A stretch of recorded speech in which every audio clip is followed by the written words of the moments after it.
പത്തരമാറ്റ് സീരിയലിൽ വരാൻ പോകുന്ന ഒരു അടിപൊളി എപ്പിസോഡിൻ്റെ റിവ്യൂയിലേക്ക് എല്ലാവർക്കും സ്വാഗതം. അങ്ങനെ നന്ദു ട്രെയിനിങ് എല്ലാം വിജയകരമായി പൂർത്തിയാക്കിയിട്ട് സ്വന്തം നാട്ടിൽ തന്നെ പോസ്റ്റിംഗ് ഒക്കെ ലഭിക്കുകയാണ്. അതറിയുമ്പോൾ അനന്തപുരിയിൽ എല്ലാവർക്കും വലിയ സന്തോഷമാകുന്നുണ്ട്.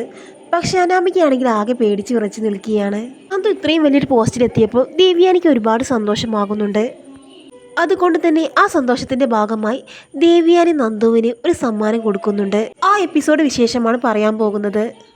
അങ്ങനെ ഒരു ദിവസം രാവിലെ തന്നെ നവ്യയ്ക്ക് നന്ദുവിൻ്റെ ഫോൺ കോൾ വരികയാണ്. അങ്ങനെ സന്തോഷത്തോടു കൂടി നവ്യ നന്ദുവിനോട് ചോദിക്കുന്നുണ്ട്, എന്താ മോളെ ട്രെയിനിങ് ഒക്കെ കഴിഞ്ഞോ? അത് കേട്ട് നന്ദു പറയുന്നുണ്ട്, ചേച്ചി ട്രെയിനിങ് എല്ലാം കഴിഞ്ഞു, അടുത്ത ദിവസം തന്നെ ഞാൻ നാട്ടിലേക്ക് വരും. ചേച്ചിക്ക് വളരെ സന്തോഷമായി മോളെ. പോസ്റ്റിംഗ് എവിടെയാണ് ചേച്ചി? അത് പറയാനാണ് ഞാൻ വിളിച്ചത്.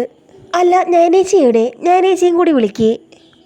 അങ്ങനെ നവ്യ ഫോണുമായിട്ട് അടുക്കളയിലേക്ക് പോവുകയാണ്. ആ സമയം ഞാനെ കിച്ചണിലുണ്ടായിരുന്നു. അങ്ങനെ നവ്യ സന്തോഷത്തോടു കൂടി ഞാനിയോട് പറയുകയാണ്, നന്ദുവാണ് വിളിക്കുന്നത്. എന്താ നന്ദു രാവിലെ തന്നെ വിളിക്കുന്നത്? ട്രെയിനിങ് ഒക്കെ കഴിഞ്ഞോ?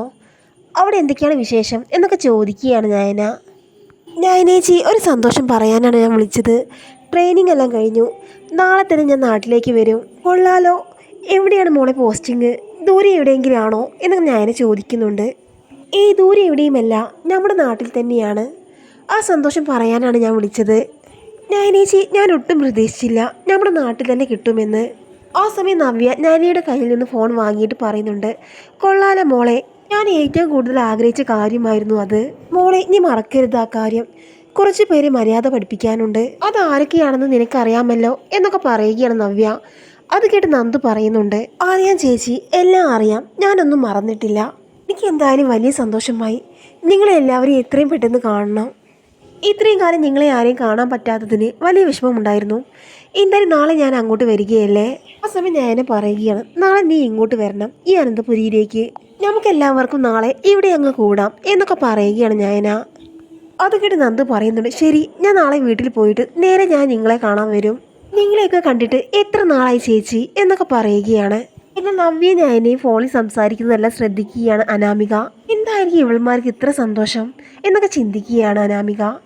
ആ സമയം ദേവ്യാനി അങ്ങോട്ട് വരുന്നുണ്ട്. എന്നിട്ട് നയനിയോട് ചോദിക്കുകയാണ്, ആരാ മോളെ ഫോൺ ചെയ്തത്?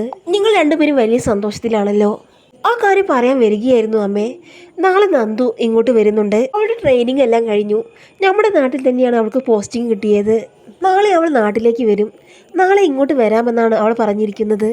എന്നാൽ ഇത് കേൾക്കുമ്പോൾ ദേവ്യാനിക്ക് വലിയ സന്തോഷമാകുന്നുണ്ട്. എന്നാൽ ദേവ്യാനി അതൊന്നും പുറത്ത് കാണിക്കാതെ പറയുന്നുണ്ട്, ആഹാ, സ്വന്തം നാട്ടിൽ തന്നെയാണെങ്കിൽ അത് നല്ല കാര്യമാണല്ലോ, ദൂരെ അങ്ങ് പോവുകയും വേണ്ട. ആ സമയം ഞാനെ പറയുന്നുണ്ട്, നവ്യേച്ചി നന്ദു നാളെ ഇങ്ങോട്ട് വരും. അവൾ വരുമ്പോഴേക്കും അവൾക്ക് ഇഷ്ടപ്പെട്ട ഫുഡെല്ലാം ഉണ്ടാക്കി വെക്കണം. അവൾക്ക് സദ്യയാണ് ഏറ്റവും കൂടുതൽ ഇഷ്ടം. സദ്യയും പായസവും എല്ലാം ഉണ്ടാക്കി വെക്കണം. ഇതെല്ലാം കേൾക്കുമ്പോൾ അനാമികയ്ക്കാണെങ്കിൽ ആകെ ചൊറിഞ്ഞു വരികയാണ്. എന്നിട്ട് പറയുകയാണ് ജാനകിയോട്, നാളെ ആ നന്ദു ഇങ്ങോട്ട് വരികയാണ്. അവർ പറയുന്നത് കേട്ടില്ലേ? ഞാൻ പല പ്രാവശ്യം താക്കീത് കൊടുത്തതാണ് അവളോട് ഇങ്ങോട്ട് വരരുതെന്ന്.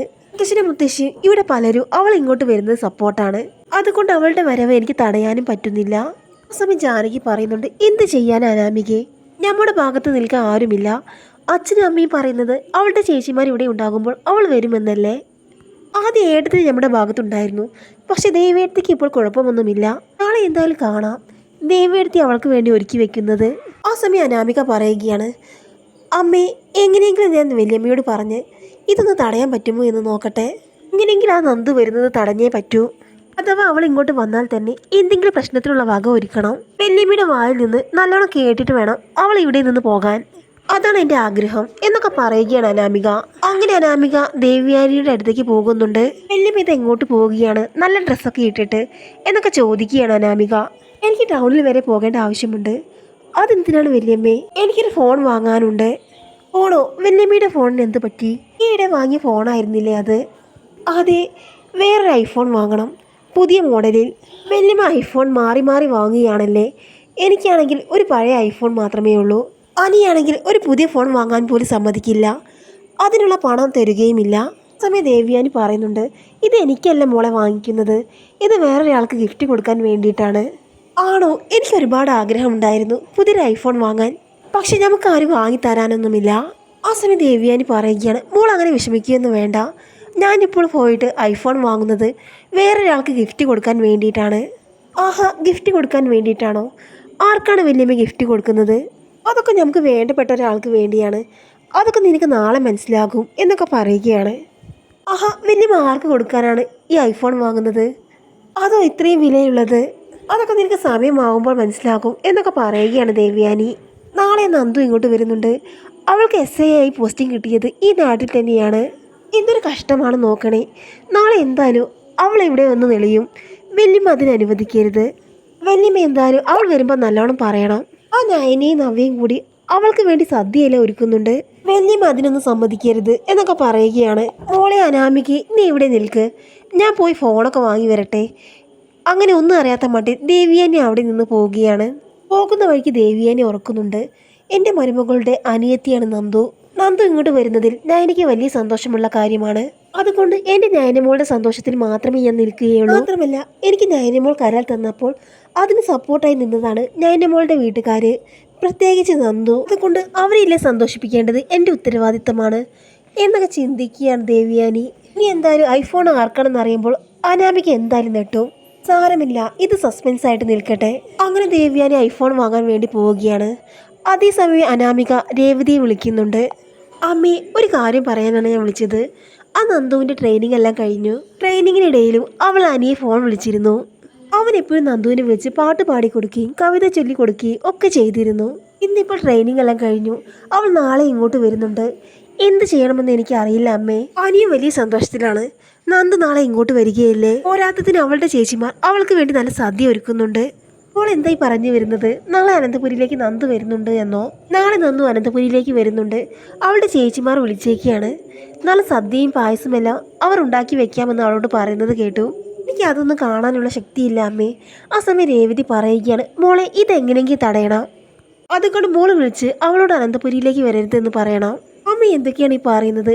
ഞാൻ പറയുമ്പോഴേക്ക് അവൾ കേൾക്കാൻ നിൽക്കുകയല്ലേ. ആരും എനിക്ക് സപ്പോർട്ടായിട്ടില്ല. മുത്തശ്ശൻ്റെ മുത്തശ്ശിയും അവളെ കാത്തു നിൽക്കുകയാണ്. അവളുടെ ചേച്ചിമാർ ഇവിടെ ഉണ്ടാകുമ്പോൾ അവൾ ഇങ്ങോട്ട് വരുമെന്നാണ് മുത്തശ്ശനെ മുത്തശ്ശിയും പറയുന്നത്.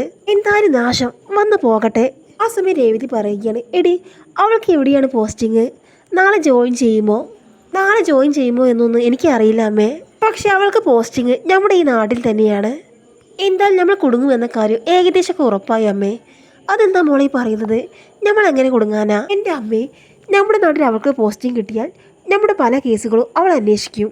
മാത്രമല്ല പഴയ കേസ് ഫയലുകൾക്ക് അവൾ പരിശോധിക്കും. അതിൽ അച്ഛൻ്റെ എത്ര കേസുകളുണ്ട് ഇതെല്ലാം അവൾ കാണില്ലേ. അതിൻ്റെ പിറകെ അവൾ നടന്നാൽ നമ്മുടെ എല്ലാ കള്ളത്തരങ്ങളും അവൾ മനസ്സിലാക്കും. പിന്നെ ഒരിക്കലും നമുക്ക് അനന്തപുരി പിടിച്ചു നിൽക്കാൻ പറ്റില്ല. അവൾമാരുടെ മുന്നിൽ തല താഴ്ത്തി നിൽക്കേണ്ടി വരും. എന്തായാലും ഓർക്കാൻ വയ്യ. എത്ര പ്രാവശ്യം കൊട്ടേഷൻ കൊടുത്തതാണ് അവളെ നശിപ്പിക്കാൻ. പക്ഷെ ഇതുവരെ അതിന് സാധിച്ചില്ല. അങ്ങനെ അതേസമയം പിറ്റേന്ന് നയന കാലത്ത് തന്നെ കിച്ചണിലേക്ക് വരികയാണ്. ആ സമയത്ത് ദേവ്യാനി ജോലികളെല്ലാം ആരംഭിച്ചിട്ടുണ്ടാകും. അമ്മ രാവിലെ തന്നെ കിച്ചണിൽ കയറിയോ? ഇന്ന് നിൻ്റെ അനിയത്തി വരുന്ന ദിവസമല്ലേ, അതുകൊണ്ട് എന്തെങ്കിലും ഉണ്ടാക്കാമെന്ന് കരുതി. അമ്മ എന്തിനാണ് കയറിയത്? ഞാനും നവ്യേച്ചിയും കൂടി ഉണ്ടാക്കില്ലേ? എന്താ മോളെ, ഞാൻ സദ്യ ഉണ്ടാക്കിയാൽ ആ സദ്യ ആകില്ലേ? നീ ഇന്നലെ പറയുന്നത് ഞാൻ കേട്ടിരുന്നു. നന്ദു വരുമ്പോൾ പായസം ഉണ്ടാക്കണം, സദ്യ ഉണ്ടാക്കണം എന്നൊക്കെ. മീനാക്ഷി നേരത്തെ വന്നിട്ടുണ്ട്. ഞങ്ങൾ രണ്ടുപേരും കൂടി സദ്യയും പായസവും ഒക്കെ ഉണ്ടാക്കിക്കോളാം. ഈ റൂമിൽ പോയി റെസ്റ്റ് എടുക്ക് എന്നൊക്കെ ദേവ്യാനി പറയുമ്പോൾ, അത് വേണ്ട അമ്മേ, ഞാനും കൂടി സദ്യ ഉണ്ടാക്കാൻ കൂടാം. അങ്ങനെ നന്ദു ആദ്യം പോകുന്നത് നന്ദാവനത്തിലേക്കാണ്. അങ്ങനെ നന്ദു പറയുന്നുണ്ട്, ഇന്ന് അനന്തപുരിയിലേക്ക് പോകണം. ചേച്ചിമാരെല്ലാം എന്നെ കാത്തവിടെ നിൽക്കുകയാണ്. ആ സമയം വേണു പറയുന്നുണ്ട്, മോളെ പോകുന്നതൊക്കെ നല്ലതാണ്, പക്ഷെ അവിടെ പോകുമ്പോൾ സൂക്ഷിക്കണം. ആ അനാമിക അവിടെ ഉള്ളതാണ്, എങ്ങനെയാണ് പെരുമാറുക എന്ന് പറയാൻ പറ്റില്ല. എൻ്റെ 2 ചേച്ചിമാരും താമസിക്കുന്ന വീടാണത്. അതുകൊണ്ട് നീ കാരണം അവിടെ ഒരു പ്രശ്നം ഉണ്ടാകാൻ പാടില്ല. ഞാനായിട്ടൊരു പ്രശ്നത്തിൽ നിൽക്കുന്നില്ല എന്നൊക്കെ പറഞ്ഞ് പോവുകയാണ് നന്ദു. അവിടെ ചെല്ലുമ്പോൾ തന്നെ നയനയ്ക്ക് നവ്യയ്ക്ക് വലിയ സന്തോഷമാകുന്നുണ്ട്. എന്നിട്ട് ഓടിച്ചെന്ന് കിട്ടിപ്പിടിക്കുകയാണ്. മോൾക്ക് സുഖമാണോ? ട്രെയിനിങ് ഒക്കെ കഴിഞ്ഞപ്പോൾ ആകെ ക്ഷീണിച്ചു പോയല്ലോ എന്നൊക്കെ പറയുകയാണ് നവ്യ. അങ്ങനെ അനന്തപുരിയിൽ എല്ലാവരും നന്ദുവിനെ സ്വീകരിക്കുന്നുണ്ട്. അങ്ങനെ ദേവ്യാനി ഭക്ഷണം കഴിക്കാൻ വേണ്ടി നന്ദുവിനെ വിളിക്കുകയാണ്. ഇതെല്ലാം കാണുമ്പോൾ അനാമികയ്ക്ക് വലിയ ദേഷ്യമാകുന്നുണ്ട്. ആ സമയം ജാനകി ചോദിക്കുന്നുണ്ട്, ഏട്ടത്തി എന്താ ആ നന്ദുവിനെ സൽക്കരിച്ചിരുത്തുന്നത്? അതെന്താ ജാനകി അങ്ങനെ പറയുന്നത്? വീട്ടിൽ ആരെങ്കിലും വരുമ്പോൾ ഭക്ഷണം കഴിക്കാൻ പറയേണ്ടത് നമ്മുടെ കടമയല്ലേ? അങ്ങനെ നയനയും നവ്യയും നന്ദുവിനെ ഭക്ഷണം കഴിക്കാൻ വേണ്ടി വിളിക്കുകയാണ്. അങ്ങനെ അനാമികയ്ക്കാണെങ്കിൽ ആകെ ദേഷ്യം വരുന്നുണ്ട്. ആ സമയത്ത് ദേവ്യാനി പറയുകയാണ്, അവിടെ നിൽക്കും നന്ദു, എനിക്കൊരു കാര്യം പറയാനുണ്ട്.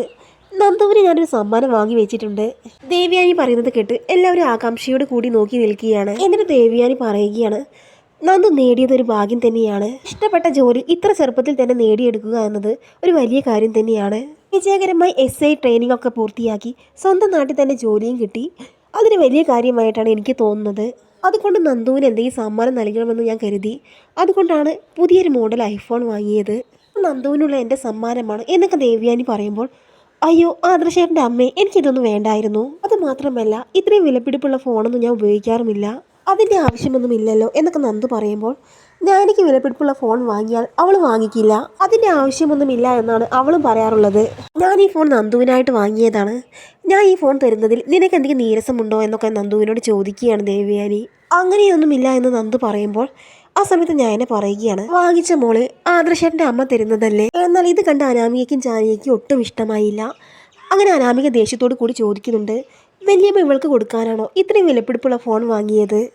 ഞാൻ കരുതി എനിക്ക് തരാനായിരിക്കും വല്യമ്മ ഇത്രയും വിലയുള്ള ഫോൺ വാങ്ങിയതെന്ന്. ഞാൻ ഒരുപാട് ആഗ്രഹിച്ചതാണ് ഇത്രയും നല്ലൊരു iPhone. എന്നിട്ട് വല്യമ്മ ഇവൾക്കാണോ ഫോൺ കൊടുക്കുന്നത്? അതിനാണോ വല്യമ്മ iPhone വാങ്ങിയത്? എന്തൊരു മാറ്റമാണ് വല്യമ്മയ്ക്ക്. ഞാനും നന്ദുവും തമ്മിലുള്ള പ്രശ്നമെല്ലാം വല്യമ്മയ്ക്ക് അറിയാം. എന്നിട്ട് വല്യമ്മ ഇത്രയും വിലയുള്ള ഫോൺ അവൾക്ക് വാങ്ങി കൊടുക്കുന്നോ? വല്യമ്മയ്ക്ക് എന്തൊരു മാറ്റമാണ് സംഭവിച്ചിരിക്കുന്നത്? ഇതെന്തൊരു മര്യാദയാണ് എന്നൊക്കെ പറയുകയാണ് അനാമിക.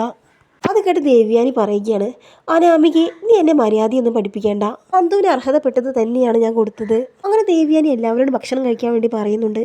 അങ്ങനെ നയനെയും നന്ദുവിനെയും നവ്യയും ഒന്നിച്ചിരുത്തി ഭക്ഷണം കൊടുക്കുകയാണ് ദേവ്യാനി. ആ സമയം ദേവ്യാനി പറയുന്നുണ്ട്, അനാമിക മോളെ നീ ഇരിക്കി, ഭക്ഷണം വിളമ്പിത്തരാം എന്നൊക്കെ പറയുമ്പോൾ, എനിക്ക് വേണ്ട വല്യമ്മേ, ഞാൻ പിന്നീട് കഴിച്ചോളാം എന്ന് പറഞ്ഞുകൊണ്ട് സങ്കടത്തോടു കൂടി അകത്തേക്ക് പോവുകയാണ് അനാമിക.